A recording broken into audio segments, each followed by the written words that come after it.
Okay, so good morning. My name is Mary Ronner, and I want to thank you all, first of all, for joining us today.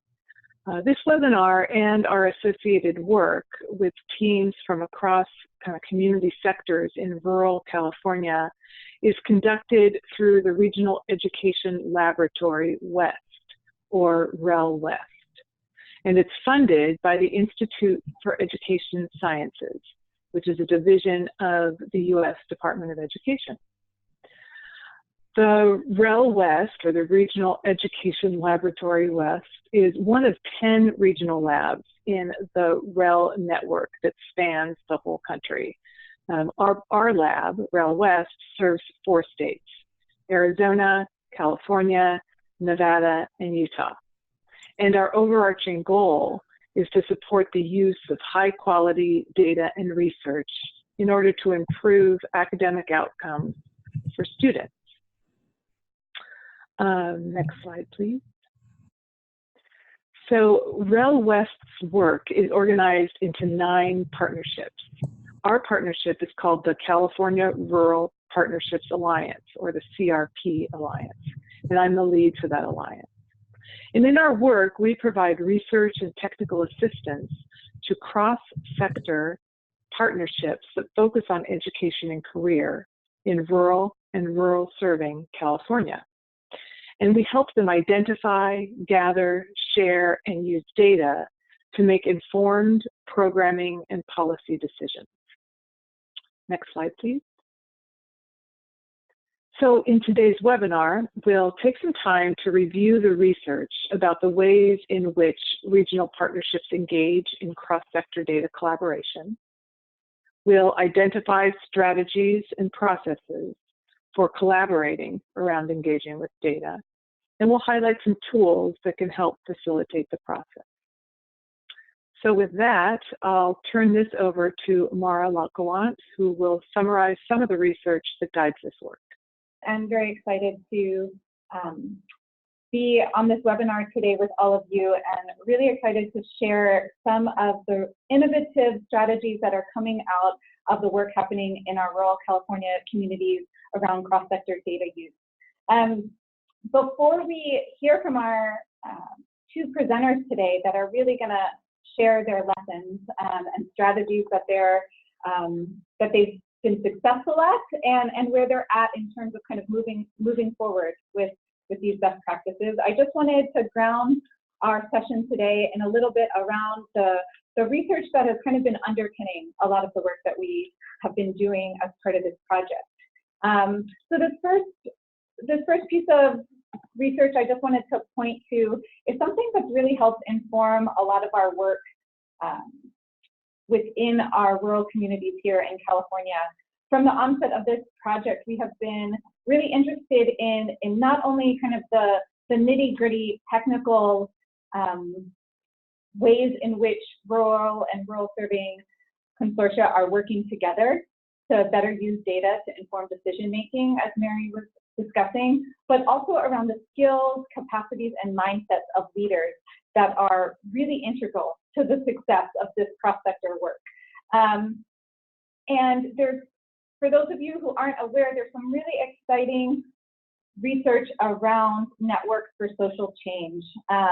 And this article that we have on the screen right now is from a piece of work, from an article called 4 Network Principles for Collaboration Success.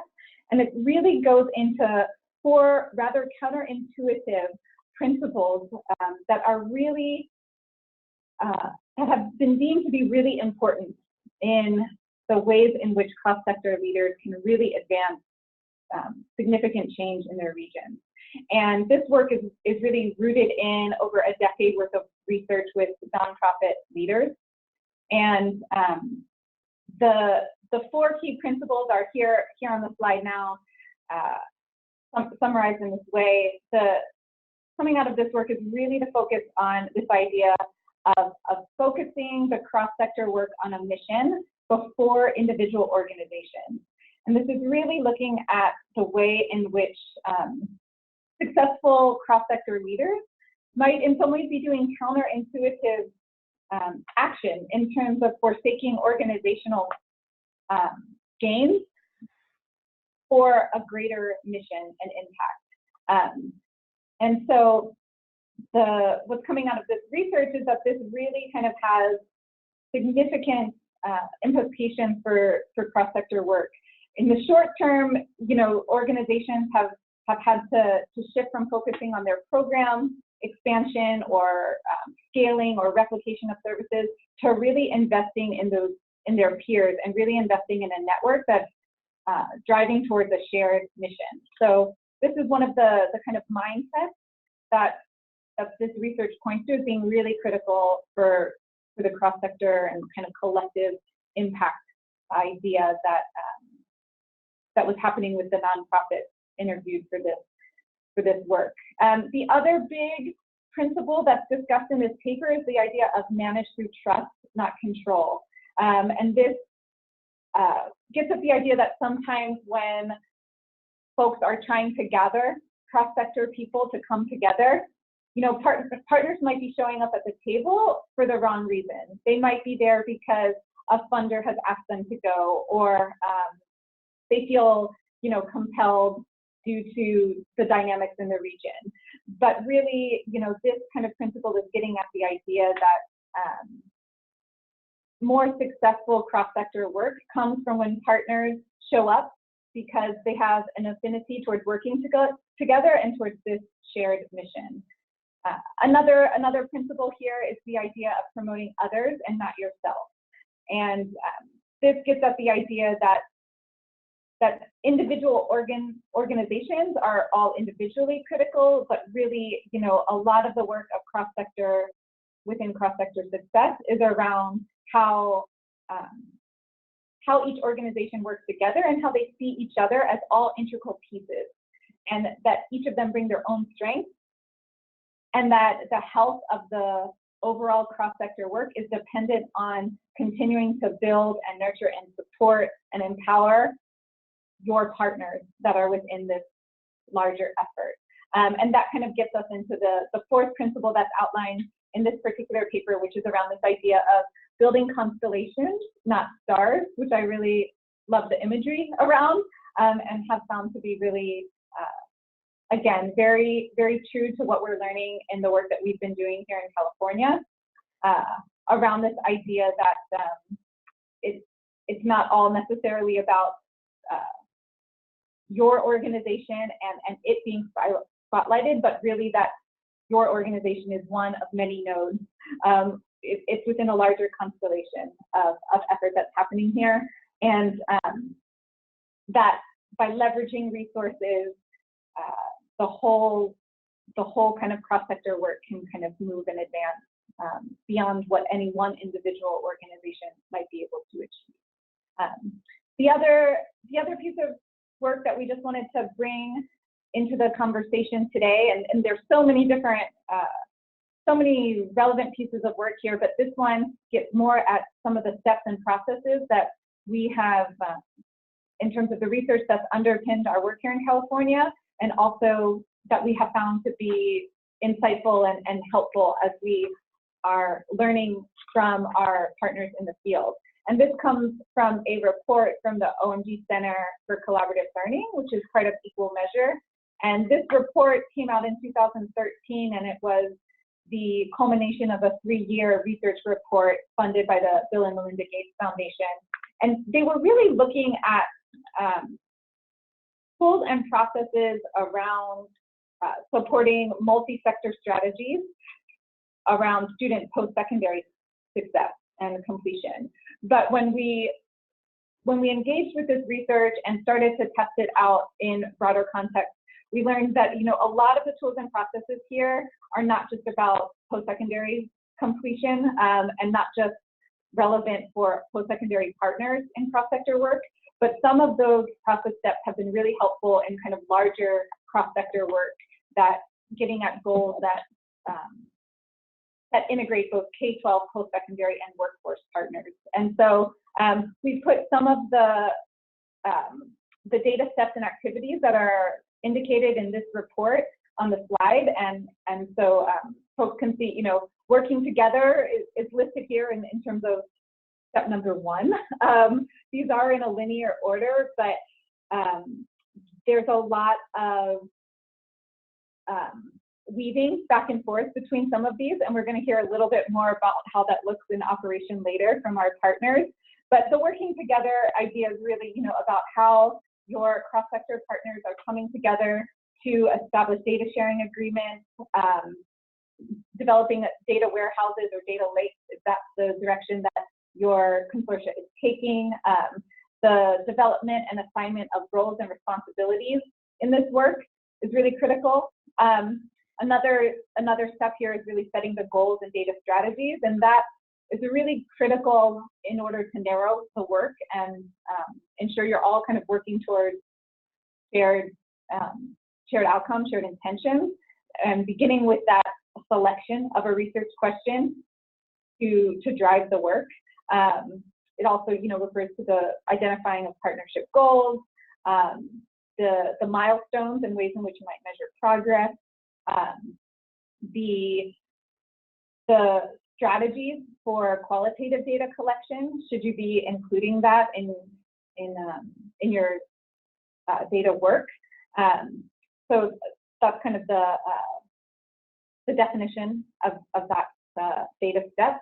The next step there is really around the collecting, aggregating, and analyzing the data. And, you know, it's bucketed all there under one bullet, but it's, you know, for all of us working in the field know that that's quite, there's a lot of activity and a lot of thoughtfulness that's required around that. There's the idea of determining common definitions of quantitative data variables. That's a really big piece, especially, you know, in California, where our different dashboards don't all have the same data definitions. The alignment of your data collection and reporting timeline, so being really clear about that. The extraction of data, the cleaning of data, report development and refinement, you know, a really important kind of data step there. And then next, engaging in data inquiry and interpretation. To me, this is a really exciting piece of it. It's like, once we have the data, what are we doing with it? So this is really in terms of the steps of a cross-sector collaborative around sharing the data report, discussing the data results and factors that might be underlying trends. So starting to kind of look for those patterns, sharing the findings both internally and also, externally, is the communicating messages and results. So once you know, you have your shared internal discussions, refinement, it's the external communication there to broader stakeholder groups in your region. So these are the steps that are outlined in this report that we find really helpful, not only in thinking about post-secondary success, but cross-sector data work in general. So happy to talk more about that later, but I want to make sure we move on now to hear some from our partners. So these two pieces of research have underpinned a lot of our work, have helped in supporting our rural partners think about their own strategies and moving forward. But now we really want to turn it over to them. So I'm going to introduce my colleague, Alice Rice here, who's going to tee up our presenters. Thank you. Great. Thanks so much, Mara. Hi, everyone. I'm Alice, another REL West staff. I now have the privilege of introducing the first of our two regional partners, Tim Gill, who is the Director of Student Support Services at Kelseyville Unified School District. He's going to be talking about securing regional buy-in for cross-sector work. Tim? Hi, good afternoon, everyone. Alice, can everybody hear me? Am I unmuted? Yes, I can hear you. Okay, good. So, hi, I'm Tim Gill from Kelseyville Unified School District in Lake County, California. Kind of to be honest, reading through where everybody's from and what everybody does that's on this webinar. It's a pretty impressive group. I'll try to do my best to give you a good sense of what's happening in our little neck of the woods. So Kelseyville Unified School District is a small rural school district. We have about 1,700 students, kindergarten through 12th grade. Our North Lake Education Partnership is actually 3 school districts in the northern part of Lake County, along with Mendocino Community College. So Mendocino Community College is actually located in the adjacent county in Mendocino County, and then they have a small satellite campus in our northern part of Lake County. So it's basically 4 institutions that have come together to form the North Lake Education Partnership. Like probably most small rural districts, we are in an area that's that basically has 0 large industry. We're a agriculture-based community, and all of our agriculture is really the small family farm kind of agriculture. We don't have big ag corporations that are doing the work here. We have little to no industrial manufacturing. The largest employers in the county are the school districts and the county government and the hospitals. So a little bit on our demographics. Here we're about 90% of our students are qualify for free or reduced lunch, and we're about a 40%, 45% Hispanic Latino, 45% white, and then another about 8% Native American, and then a few students from other ethnicities. So as such, like my high school in Kelseyville, it 500 students. We have about 125 kids in each graduating class. So those of you who are working in or associated with small school districts know that limits the number of programs and the scope of the programs that you can offer sometimes. As far as this type of work where that the North Lake Education Partnership is engaged in, I did want to mention before I talk about now that we've tried this before and we've been unsuccessful twice before. And in looking at lessons learned and securing that regional buy-in for cross-sector data work, we came into this with some lessons learned from previous unsuccessful attempts. And in looking at the slides that Mara was presenting, the one bullet point that really resonates with me in the work we've tried to do here before is that we always tried to go right to the organizing what we were going to do before we actually went through any type of visioning process. So we were incredibly fortunate this time around. We were really motivated by changes in the California accountability system and the emphasis that was being placed on career technical education pathways and dual enrollment coursework for high school students. We were really motivated by that to get some kind of effort going around working with our local community college. I should also say that we don't have a 4-year university within about 120 miles of where we're at. So for us, institution of higher ed means our local community college. We were really fortunate this time that that a woman named Judy Knavel became the interim dean and is now the dean of Mendocino College Lake campus. And we went to her and said, Judy, we would like to get this started again. Would you be interested? And not only was she interested, she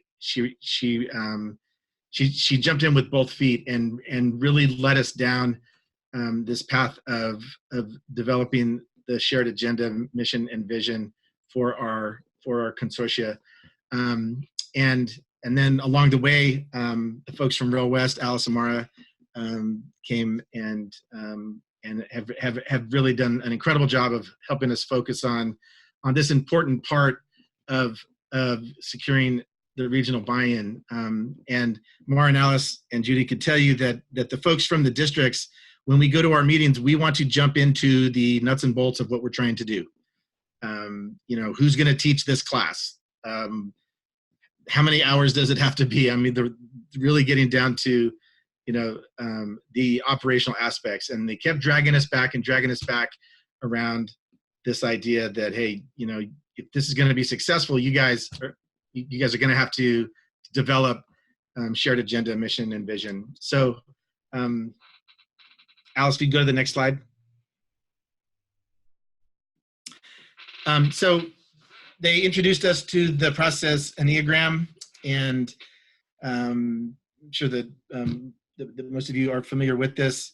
But the thing at the top there, the current identity, this was critically important for us to go through this process of actually being honest with ourselves and with each other about where we currently, what was the state of our current programs.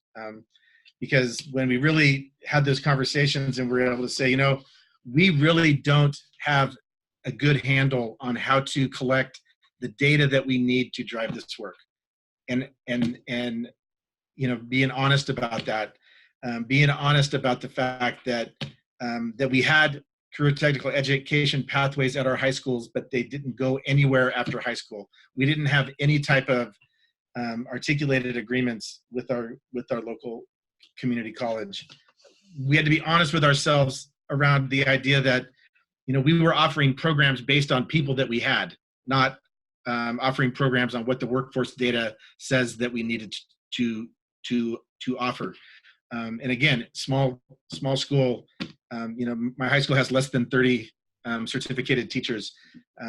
That does put some constraints on what you can do. But this idea of really identifying your current identity, where are we at right now, and then you can see some of the other things there.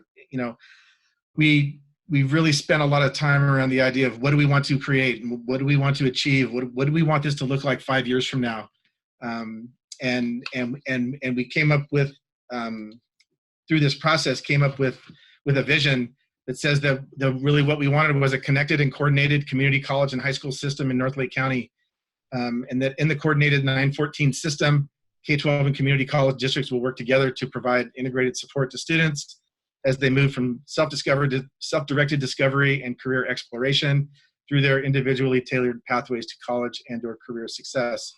And once we went through this whole process with the Enneagram, it has really brought things into focus. Down on the bottom down there, relationships.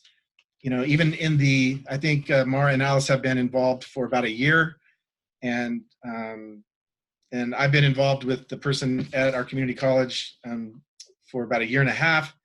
And even in that year and a half, we've had some people at the other districts, and even in my own district, key players who have left and new players came in. So we're constantly having to revisit the relationship part of this work to make sure that the key players from all of the organizations are buying into the process. And if I'm being honest about it, we're just in the really beginning stages. When you think about where do we want to be 5 years from now, we're asking that question now, and looking at a 5-year process. But I can tell you just from my own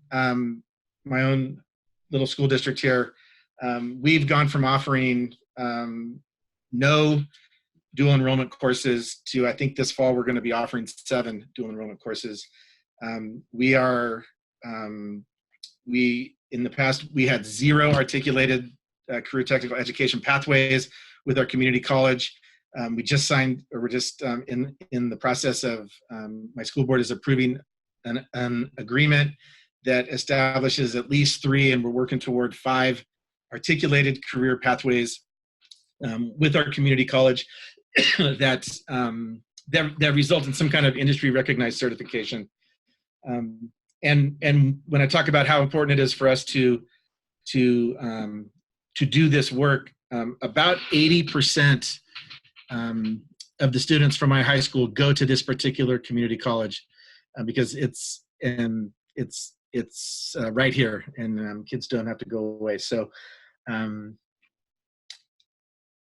think Alice, I'll move on to the next slide. I think I got about 2 more minutes.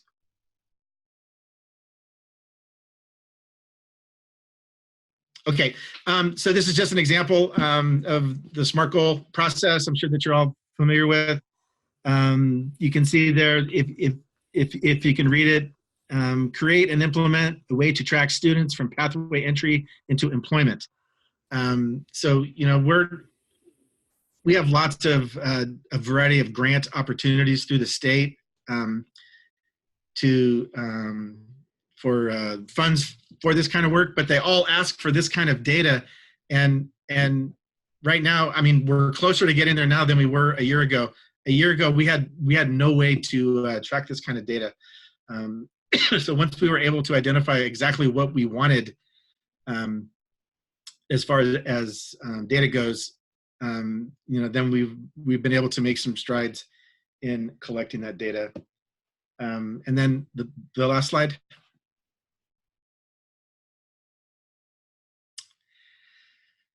Yeah, and then, you know, this whole idea that, you know, so it's sometimes you can get started down a path and it looks really great, and then for some reason it falls apart. And, you know, this idea that the communication strategy that we're using to not only increase the buy-in, but make sure that we're not losing track of why we're here. So every meeting we have, we start with a review of the vision and the mission of our group. And I have to just say that our community college partner, Judy Knovel, has just been awesome in keeping us on track and keeping us focused on the work. And been working with REL West on having outside experts that can come in with a fresh set of eyes and apply their expertise to keeping the work focused. I've been in education for almost 30 years. Again, this is my 3rd attempt at this kind of work, and this time it's happening, and it's just been outstanding, and I can't wait to see where we go from here. Thanks so much, Tim. So many great lessons. We really appreciate you sharing out. Next, we'll be going to our 2nd regional leader, Joy Soros. She is the Director of College and Career for the Tulare County Office of Education. She is also the regional convener of Tulare King's College and Career Collaborative. Joy, can you hear us? I can. Can you hear me? Yes, wonderful. Okay, fantastic. Tim, congratulations. I'm so inspired listening to your story about your journey and your honesty. And I just want to echo so many of the things that you've shared. This is very challenging work. It's very messy work, but it is by far the most rewarding work I've ever been a part of. Thank you for the introduction, Alice. And just a very quick context builder, I came from industry, 15 years with a major food company.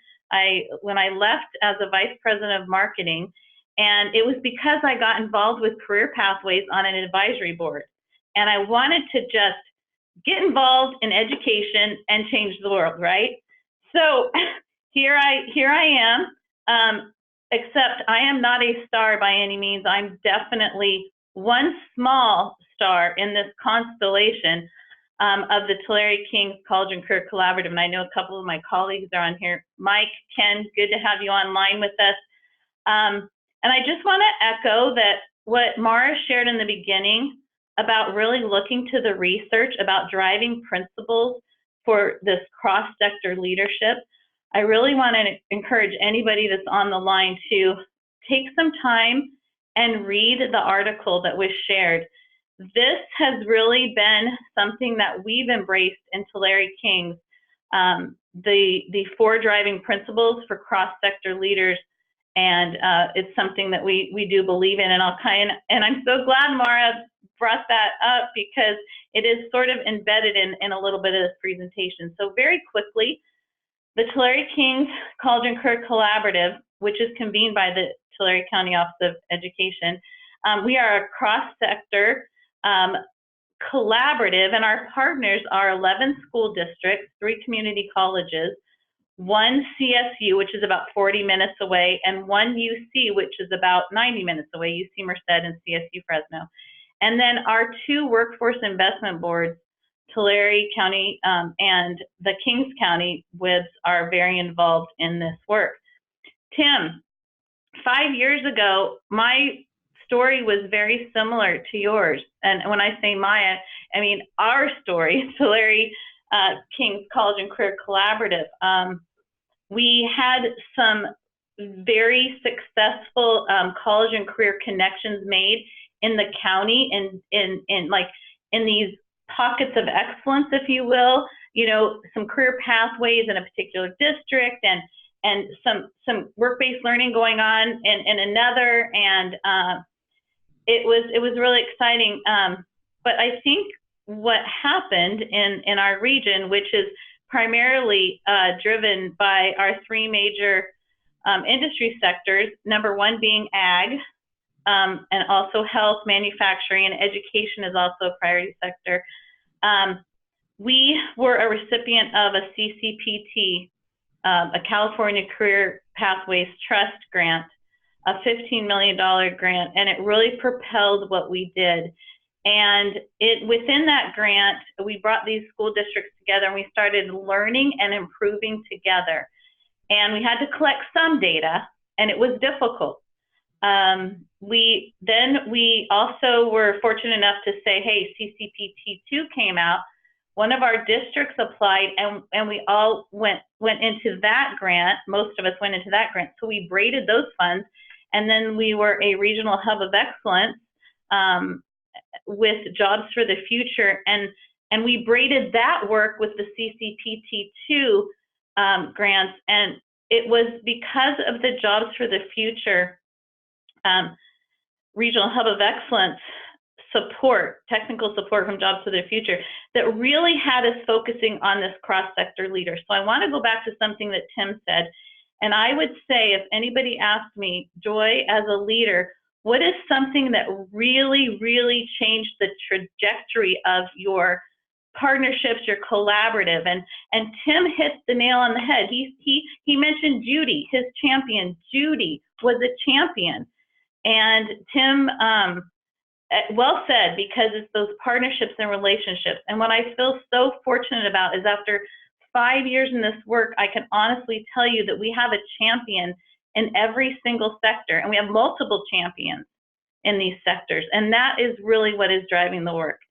We have over 650 business partners, and you know, that wasn't always the case, but people want great things to happen for kids. And they know that education needs support, and they also know that they can't fill the jobs in their region because the students that are coming to them do not have the skills that are needed. So these partnerships are moving and growing. Getting high quality data and research in a rural area is tough.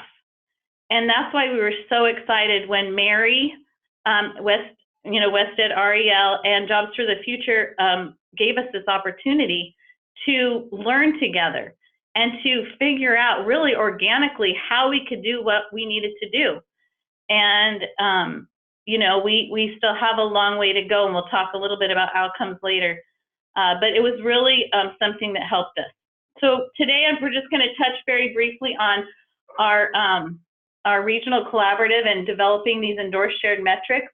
We're going to talk a little bit about how we leverage some resources to maximize our impact and expand our cross-sector partners. And I'm just going to touch briefly at the end on outcomes and next steps. So when we look at the next part, Alice, that says developing shared metrics and building cross-sector buy-in,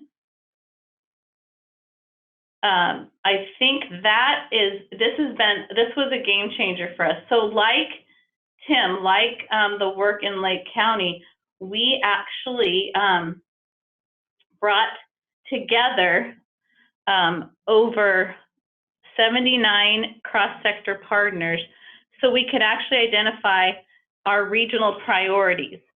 I mentioned that we had all these grants come in, but you know, grants come and go. And sometimes grants buy equipment and people. And coming from industry, when our superintendent asked me, Joy, will you take on this directorship and this and that, I was really reluctant. I was like, I don't know. I don't want to be part of something that buys people and equipment. I'll be part of something that you know, I would love to be part of something that really develops systems and really creates partnerships.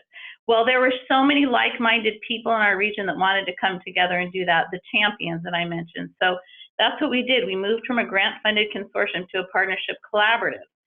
And in this partnership collaborative, we needed to give ourselves some structure. So a huge principle that I tried to message as a leader, and then the leaders that lead with me messaged it, and that was mission before organization. That driving principle has really helped us create our regional priorities, which very quickly, the 5 of them are strengthen and scale industry partnerships, define and align effective practices for high quality pathways, increase post-secondary participation and success, and implement shared operational structures, with the 5th one being endorse shared outcomes. So we knew that we had to all put our regional hats on. We needed to come to the table, and we set these regional priorities, and within the endorse shared outcomes, we brought our steering council together. So in this Tulare King's College and Career Collaborative, we have a structure that's built on an executive Tulare County Steering Council with a dean and directors network, and then we have work groups. We have work groups around data, we have work groups around high quality pathways, we have a work group around post-secondary success, and we have a work group around the scale and strengthen industry partnerships. The endorsed shared outcomes we knew could not be developed by the data work group. It needed to start with senior leadership. So this TK Steering Council that I've mentioned, we have the senior leaders from all of our cross-sector partners. So I'm talking about the community college presidents, I'm talking about the superintendents from the school districts, I'm talking about the executive directors of the WIB. They come together to meet and provide guidance. We also just this past year created a governance guidance document. It's a collaborative document so that we can operate with some organization and some framework, but it's loose by design because we need to be very flexible in what we do. So we brought the TK Steering Council together. After we identified our regional priorities that I just mentioned, and we used the TOPS facilitation process, which I won't go into a lot of detail about. You could do some research, or please feel free to send me an email, and we're happy to send you information about it. The picture that you see on the slide is an example of what we brainstormed around when we created the work for the data work group. When we decided to create some endorsed shared metrics for our region, we knew that those senior leaders needed to lead that. We knew that the president of COS and West Hills College, and we knew that they needed to be at the table, our superintendents and our WIBs. And so we created our endorsed shared outcomes by really asking, and it was in two work sessions, what's important to you? What is important to you? What is important for us to know to ensure that our students are truly college, career, and life ready? So we created 6 metrics, which you'll see on the next slide in just a moment. And these metrics were created using a cumulative voting process, AKA the DOTS, right? And it was really exciting to see how connected and how like-minded these leaders were. our metrics were around college credit, completing a career pathway, industry recognized certifications, attempting and completing transfer level English, attempting and completing transfer level math. And then our last metric is around the job placement rate and really looking at exactly what Tim referred to in their big overall goal. How are we gonna see and know what students are doing with us in our K-12 system to post-secondary to the workforce, and how do we get feedback so that we can improve upon our practices and really provide to the workforce what is needed. So moving on to the next slide, when we created these endorsed shared metrics, it was so exciting to see that what we created for our metrics tied so well to a funding source in California that has been provided to K-12, and that is the K-12 Strong Workforce. And while the funding goes to K-12, the community colleges are very involved. We got Fresno State and UC Merced involved in our project, and then of course workforce is very involved. So what you can see, because one of the things when you create this collaborative space for people, you want them to see where they fit.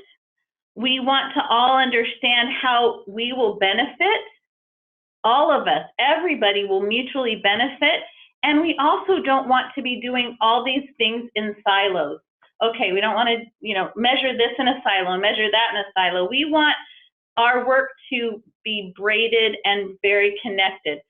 So my colleague, Lori Morton, and I, she is our Career Pathways Engagement Manager and a leader here at College and Career with me. We started really looking at our endorsed shared outcomes here on the right side of this H graph. Then we placed what our strategies were for the K-12 Strong Workforce Project. And then, as you can see on the right-hand side, are the metrics that are being used for the K-12 Strong Workforce project. And they very much align. And so while they were created at different times, I think what it says is, there is a lot of, like Tim said, there's a lot of opportunity right now provided to us to have these conversations and to have this space. Being part of Jobs for the Future and being able to connect and really collaborate and learn from collaborators across the state was such a huge game changer for us. One of something that really made a significant difference in our leadership and in our implementation. And then, of course, being part of this REL rural data project has really been a gift, because we've been provided with tools and coaching and that sort of thing along the way. So we are embedding our metrics across our regional projects, and that's been really exciting. I'm going to wrap up this last slide. Am I doing okay on time, Alice? You are. Okay. So the last slide, I think we were, these outcomes, this is messy work, and I like what. So let me just very quickly share that TCOE is very involved with improvement science, and there is a theory that when we look at our work, that our work can be possibly wrong and definitely incomplete, and we mean that in a very positive way. And it does show, I think, a really important thing in this work is that there is a growth mindset around improving. And that is that, we still want to learn so much more, and we need to keep and continue our inquiry, driving into understanding what's happening and collaborate to come up with, additional answers and reasons and just continue the work. So in thinking about that, what some of our outcomes have been in the past 2 years has been we really have created consensus and coherence around what is important in the region with our senior leaders and in much of our middle management and in our high schools with partial team members. In other words, I couldn't say that this is a really clear understanding in every one of our high schools, but I do know that there are staff and people embracing and understanding what we're doing here at a regional level. And we've also provided guidance for the collaborative work to be done in the region from highly engaged leaders. So this is a collaborative that is that at one time 2 years ago operated with the middle management, the deans and directors from our organizations leading the work. And now we get guidance from our senior leaders with the dean and directors still providing leadership with guidance and then implementing it. And then we've increased ownership and commitment from our cross-sector partners. That's been, again, I'm talking about the championship idea, having champions in each sector. And then what's been exciting is we really work hard to align our regional resources and our systems work so that we're not,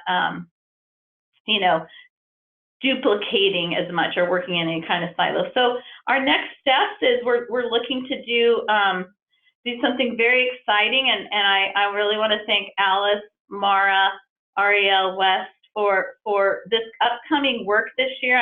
We're really excited. We're going to provide data briefs to our partners. So our first data brief, which will be coming out at the end of this month, will be around understanding what's happening in post-secondary, how our students are doing in various measures with post-secondary, and then we'll go. Then in winter we'll be looking at and into the college arena, and then we'll be looking at some career metrics with our next data brief. So we're very excited about that. And then just to wrap up. We've been really fortunate to have partnerships and really, I think with data, you need redundancy. This is something I've learned recently, and that is that if we can get data from multiple sources and really try to figure out why the data, why, and use data protocols.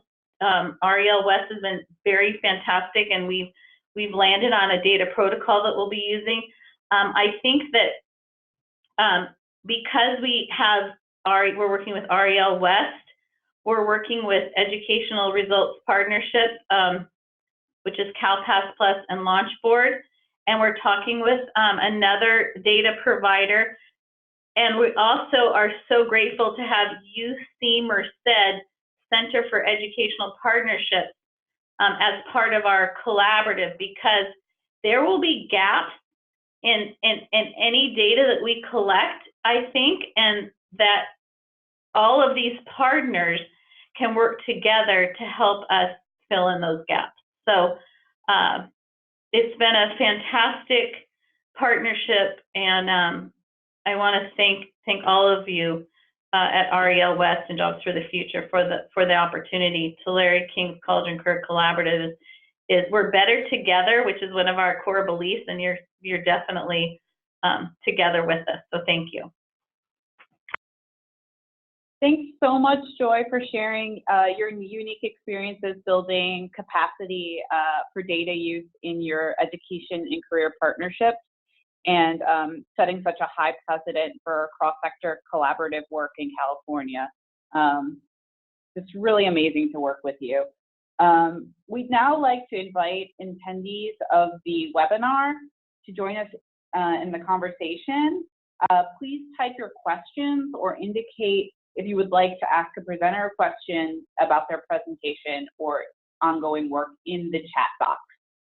The first question we have is from Jirian Abel. He would like to learn more about REL West data protocols. Yeah, thank you. We're a broad-based partnership that's also cross-sector, and one of our challenge areas is engaging partners who come from very different perspectives, very different backgrounds, very different experiences and exposures to data. And so we're always looking for ways that we can engage them in data that doesn't scare them, that isn't overwhelming, that really allows for that kind of soft entry into deeper conversations around data. So I'm just always on the lookout for those kinds of tools. Yeah, great. There are some really interesting kind of protocol templates and examples out there, and we're actually working with Tulare King's College and Career Collaborative now on kind of starting to look at some of those pieces of research and figure out what is going to make sense for their next steps around data inquiry. But I wanted to know if Joy or Tim, either of you wanted to speak to this in terms of how to kind of build the data literacy skills, you know, what's worked or what hasn't worked for your cross-sector work. How do you engage folks that might be unfamiliar with data or find the data scary, as you say? So I hope, Joy and Tim, you're still unmuted if you want to chime in.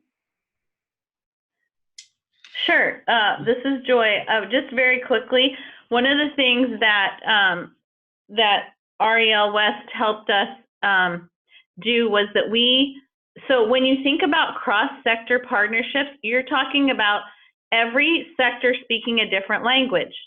K-12 talks differently than post-secondary, talks differently than the workforce. We spent a solid year reading articles, talking about what kind of data we were gathering at this time. Where does this data come from? What are these acronyms? What does this mean? And we had various presentations from the partners. This is at the middle management level. It was glorious. I am 100% sure that not only did we build our data literacy, we also built our partnerships and our team. And when we started looking at the data that we collect and where it comes from, we started connecting the commonalities, we started connecting the differences. And I think this is what helped us because there's not, as we all know in California, there's not one single data system to use to gather information on behavior of a person from, you know, in all the sectors. So I think that organically we were able to create some data literacy. And then I also think that was sort of our beginning stages. We read a couple articles together, and Mara, maybe we can post them later. We can pull them out. That was a couple years ago. And then just to continue the data literacy, we have our data work group that meets religiously once a month, and that is a focus to continue to create data literacy, to continue to figure out how we're going to really measure these metrics that have been endorsed by our collaborative, and then who will help us do that, and where are we in the process? Yeah, great. So thank you, Joy, so much. And just to build on that further, you know, it's so much about where your different partners are at in terms of that entry point into the conversation. But as Joy is saying, it's not as if there's a 1 hour presentation you can do and get everyone kind of feeling comfortable. It's an ongoing process. As Tim mentioned before as well, you know, it can take years, can take several attempts. I think, you know, one thing that we were going to get to just even later in this conversation today is also around the critical importance of trust between partners. And I think that's one reason why data conversations can sometimes seem intimidating, is because folks might feel as though they're, you know, airing some things in the open that they might want to keep under the bed. And so kind of making sure your partners, that you have taken the time to build the trust and the relationships regarding, you know, some of those principles we were talking about at the beginning, that is fundamental to getting to a place where folks feel like they can start to talk about data that doesn't seem too scary, or you know, unveiling things that they might not want to unveil. If you're all working towards a shared mission, you know, mission over organization, those conversations become a lot easier. And as Tim was saying in the process Enneagram, you know, the cycle in which you might want to have those conversations, those intentions, those principles would ideally be coming before you're actually asking folks to share their actual data. So I hope that helps a little bit get at what you're asking there in your question. Joy, there was, while folks might be thinking about their questions, we did have someone else chat in a little bit earlier, wanting to know a little bit more around the TOPS facilitation. So I wanted to know if you feel comfortable talking a little bit more about that and what that process is like, and then we can share some links out after the webinar.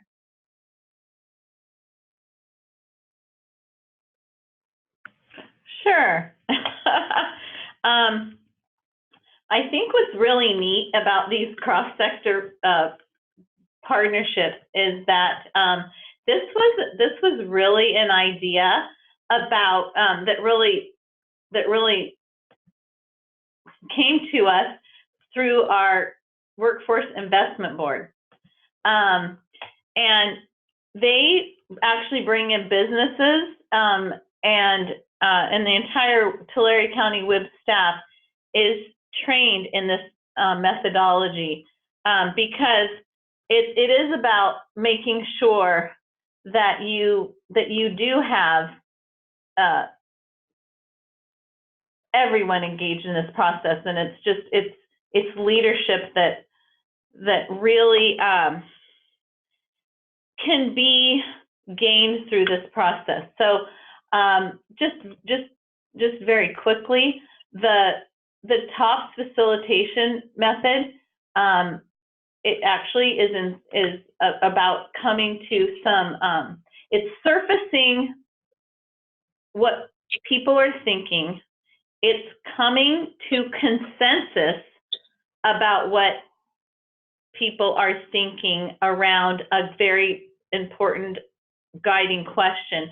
And then it's about creating action plans for after those consensus building decisions are made. And I think that what this helped us do is that we were able to, it's actually, by the way, real quickly, TOPS is called, it stands for Technology of Participation. So it's really about facilitators designing and leading meetings so that you can really focus on the outcomes, if you will. I don't know if that makes sense, but it's really for focused conversations and then consensus building and then action plans. I guess those would be the three pieces, but we can definitely share a link, and you can definitely just, I'm trying to, yeah, I just Googled something. You can definitely Google it yourself about the TOPS facilitation.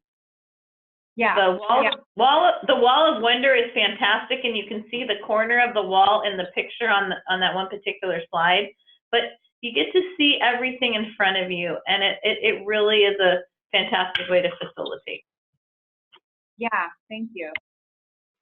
Hi there. Yeah, we just wanted to learn a little more about how maybe the rural setting implemented collaborative strategies and practices as opposed to happening in other settings. Yeah, such a good question. Tim, I think, you know, we've talked a lot about this before. If you want to have a first go at answering this, you know, the way in which that rural setting, working in rural communities, you know, really influences work. Some of the frameworks and strategies we're talking about here, you know, don't necessarily apply just to rural settings. They can be applied in other contexts, but there are certain, perhaps principles, certain strategies that are really relevant when we're talking about the rural cross-sector work. And I think I understand the question. And I guess I would answer it with an example. You know, when I hear folks from a large suburban or urban consortium talk about, say, work-based learning opportunities for students, and they talk about the 200 students from their school district that are going on work-based learning,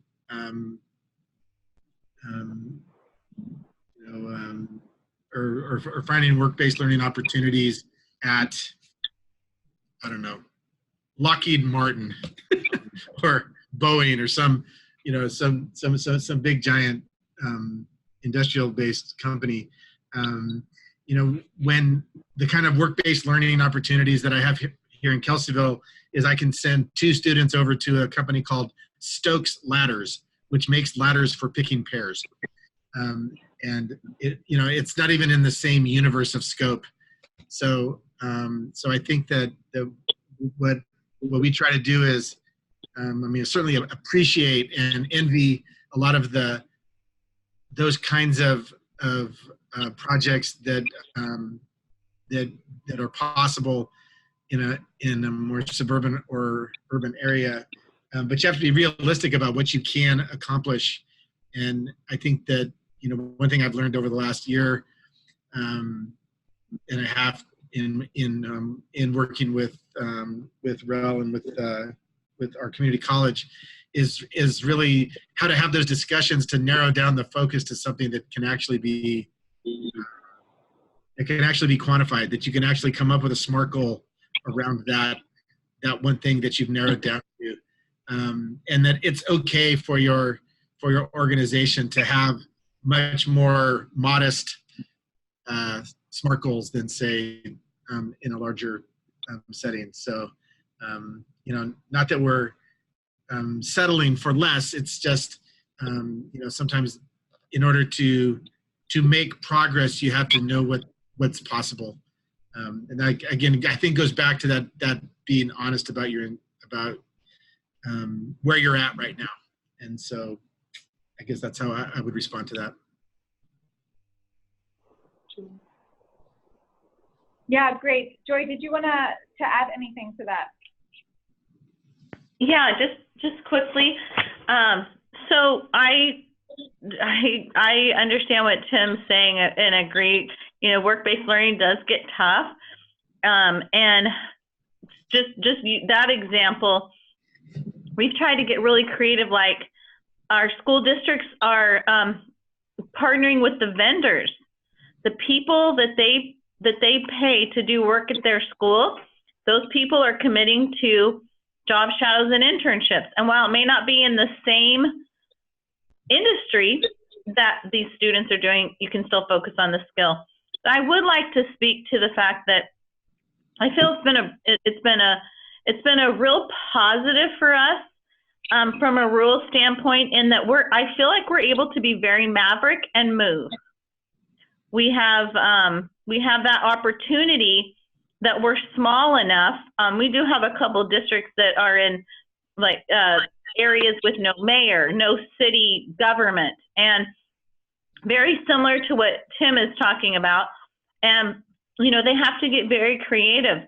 And at the same time, they can really move quickly because, the sense of urgency is heard very quickly. So I think there's a lot of positives, without going into much detail, about being in a rural community as well. Yeah, I think the point both of you are making, kind of a realistic assessment of where folks are at and what's going to be possible. And also, using the opportunity to really lean into some creativity and innovative ideas that, some of which Joy's talking about there, I think is really important. Other things that we've, heard about or read about in the research is, depending on your technological infrastructure, to really create opportunities for virtual learning experiences, sticking with Tim's work-based learning example there. And we've also seen examples of folks kind of doing actual kind of mock work experiences or role plays where employers come to the school and actually do kind of rotation stations where students are engaged in kind of a project-based learning, but they don't have to go to the company. The company comes to them to create that in order to overcome barriers related to transportation and access there. So there's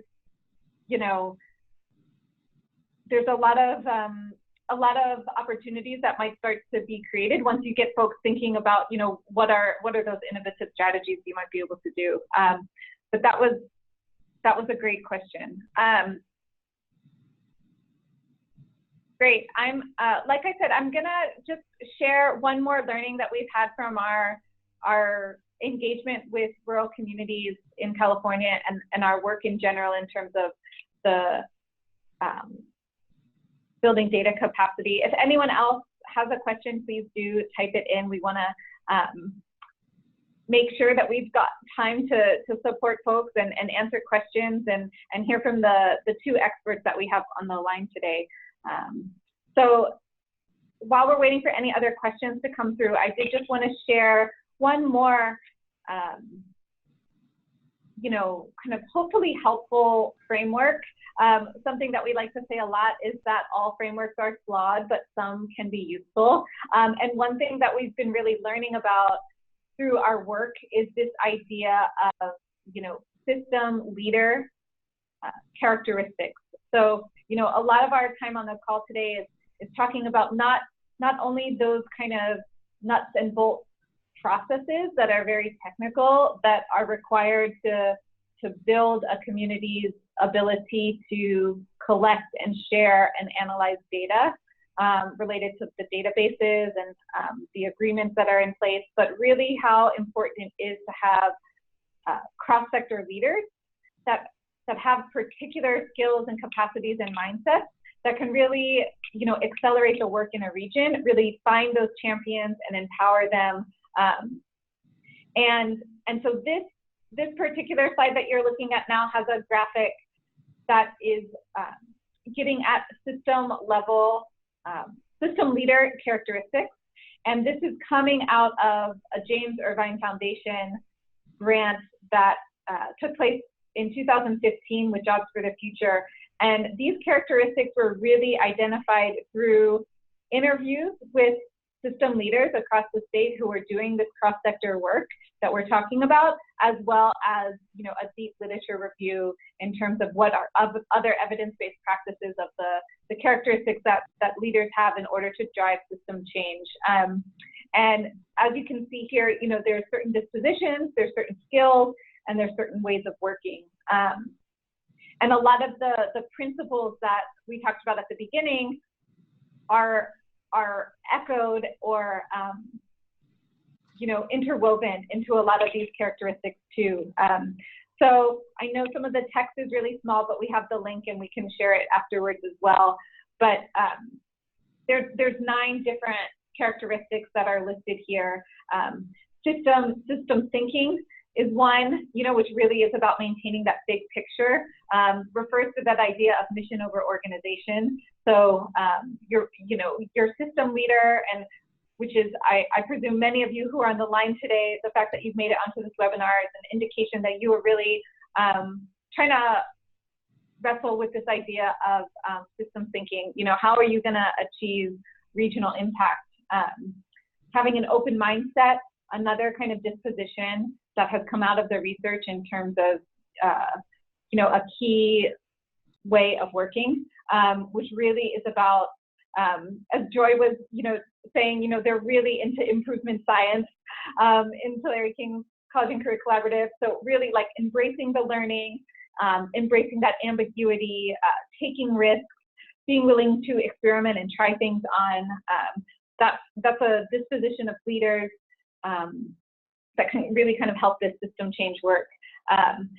Another kind of aspect here is that the unwavering attention to diversity, equity, and inclusion.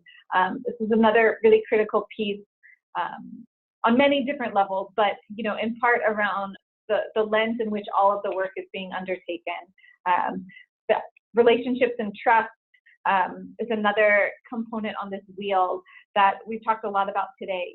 How system leaders are really creating productive working relationships and building that shared trust amongst multiple stakeholders so that you can find those champions, so that you can, open up the hood and look at that data that folks have.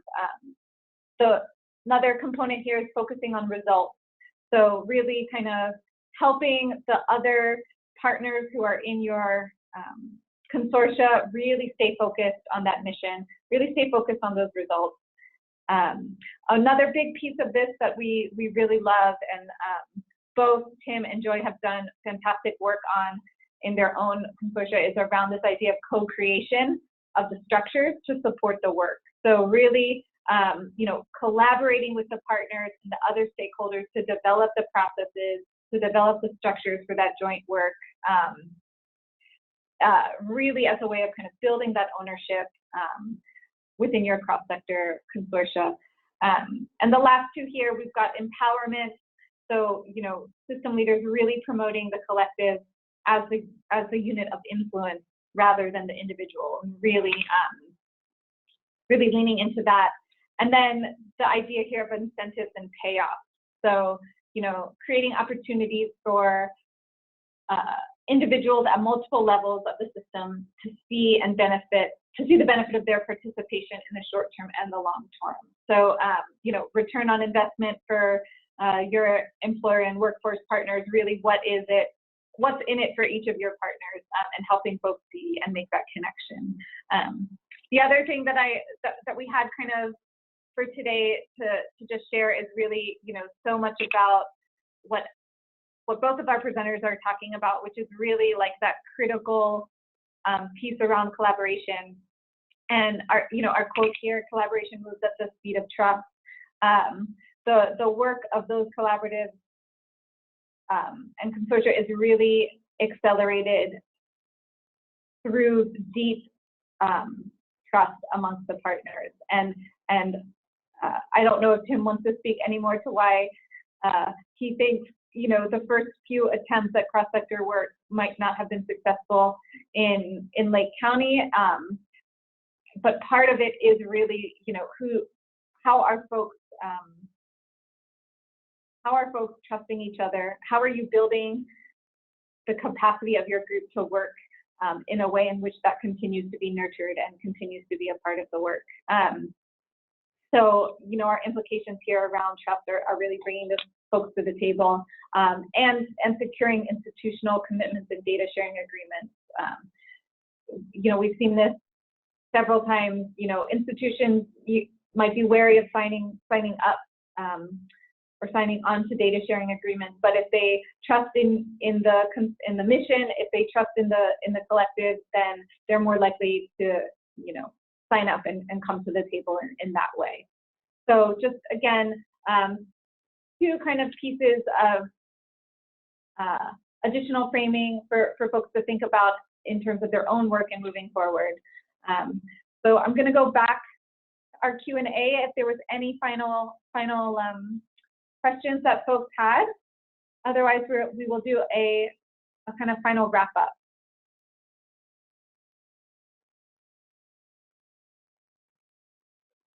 Okay. I'm not seeing any questions come through. Again, you can always email us afterwards. But we did want folks to just, in terms of our wrap up today, a couple of things. One is want to just acknowledge and deeply appreciate both of our presenters who are on the line today. Tim and Joy, you're doing phenomenal work in California, and we are all, so supportive of your efforts and can't wait to see what's happening next in both of your regions.